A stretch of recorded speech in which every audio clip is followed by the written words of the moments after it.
पुण्यातील जुन्नर शिरूरमध्ये बिबट्याची दहशत खूपच वाढली आहे। या परिसरामध्ये बिबट्याच्या हल्ल्याच्या अनेक घटना वारंवार समोर येत आहे।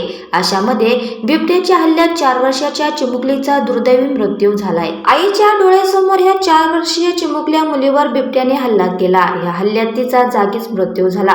शिरूर तालुक्यातील पिंपळसुटी येथे ही घटना घडली आहे। शिरूर तालुक्यात गेल्या 2 महिन्यातील बिबट्याच्या हल्ल्याची ही तिसरी घटना आहे। रक्षा अजय निकम असे बिबट्याच्या हल्ल्यात मृत्यू झालेल्या मुलीचे नाव आहे।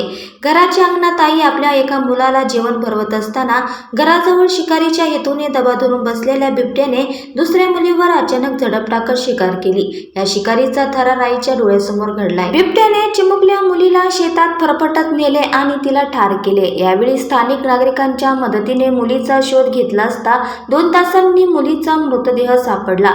बिबट्याच्या हल्ल्यात रक्षा निकम ह्या 4 वर्षीय मुलीचा दुर्दैवी मृत्यू झाल्याने नागरिकांकडून हळहळ व्यक्त केली जात आहे।